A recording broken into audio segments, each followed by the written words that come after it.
This time again, I was working late, and I had never been fond of late-night train rides. There's something unsettling about the emptiness of the station, the faint hum of the train, and the distant feeling of isolation. But tonight was different. The streets had emptied out, and this was the last train to my destination. I needed to get home, and I wasn't about to wait another hour for the next one. I boarded the train and found a nearly empty carriage. There were only a few scattered passengers. I chose a seat near the window, trying to ignore the unease creeping in. The hum of the train started, and as it picked up speed, I settled into my seat. A man sat across from me, his gaze fixed on something in the distance. I could tell he was nervous, shifting in his seat every few seconds. He was a bit younger than me, maybe in his late 20s, and had a scruffy look. His jacket was unzipped, revealing a dark, oversized shirt. His eyes occasionally flicked over to me, then quickly looked away. I didn't think much of it until I noticed a strange sensation, a feeling that something was off. I glanced around, trying to shake the discomfort. A woman further down the carriage was staring blankly at the floor, and a few rows behind, I could hear muffled voices. But it wasn't just the people in the train that made me uneasy. It was the oppressive silence. Suddenly, the train jerked, and I was thrown off balance. It wasn't the usual stop. I held onto the seat in front of me, looking out of the window, but all I could see was a thick, dark tunnel ahead. I turned to the man across from me. What was that? His eyes widened, and for a brief moment, I saw panic. "The train's been acting strange," he muttered, his voice trembling. Just then, the train shuddered again and slowed. The lights flickered, and I felt the hairs on my neck stand up. It was as if something had changed. I wanted to ignore the feeling, but then I realized that my bag, my work bag, wasn't where I left it. I checked around, my heart racing. It wasn't there. Panic surged through me. I got up quickly and headed toward the door at the end of the carriage. As I walked down the aisle, I spotted the man, the one who'd been so nervously watching me. He was fumbling with something in his bag, but his movements were too hurried, too agitated. I approached him. "Hey, my bag. Have you seen it?"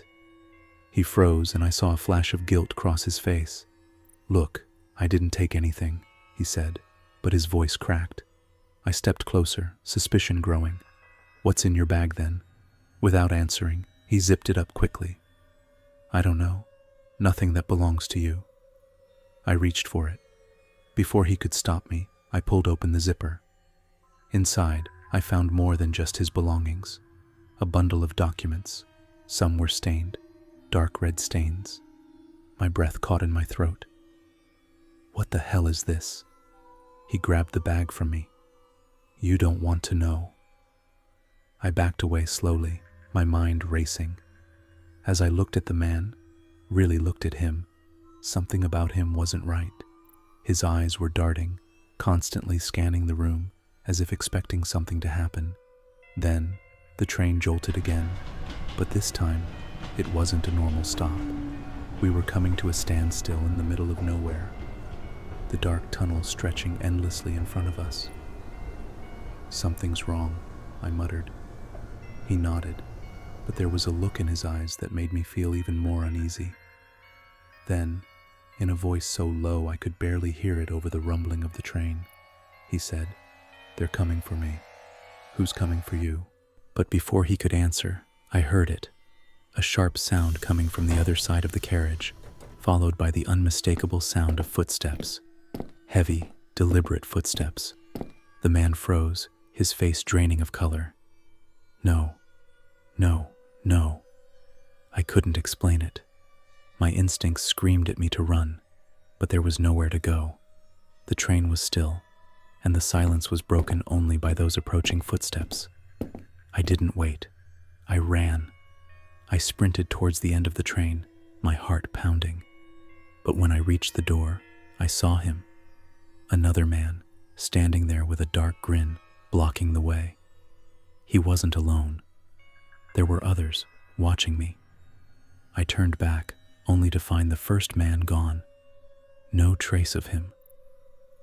I tried the emergency door. Locked. Panic was setting in now, and I realized that I wasn't just trapped in a train. I was trapped with them. The footsteps got closer. My breath caught in my throat. I turned around and ran in the opposite direction, only to find myself face to face with the first man again. Only this time, he was holding something in his hand. A gun. I stopped dead in my tracks, frozen by the shock. "You shouldn't have followed me," he said, his voice cold. "Now it's too late." A twisted smile curled on his lips. But before he could say anything more, the train lurched forward, throwing us all off balance. I stumbled, and in the chaos, I managed to push past him. But as I did, I caught a glimpse of the other man, the one who had been watching me earlier. He wasn't just watching, he was waiting for me. As the train screeched to a halt once again, I felt the weight of the realization hit me. I wasn't a victim, I was a target, and this train was the perfect place for them to hunt me down. As I made my way back to the front of the train, I found myself at the final station. The doors opened. I stepped off, but when I looked around, I realized there was no one except for me and the train. I was the last one to get off.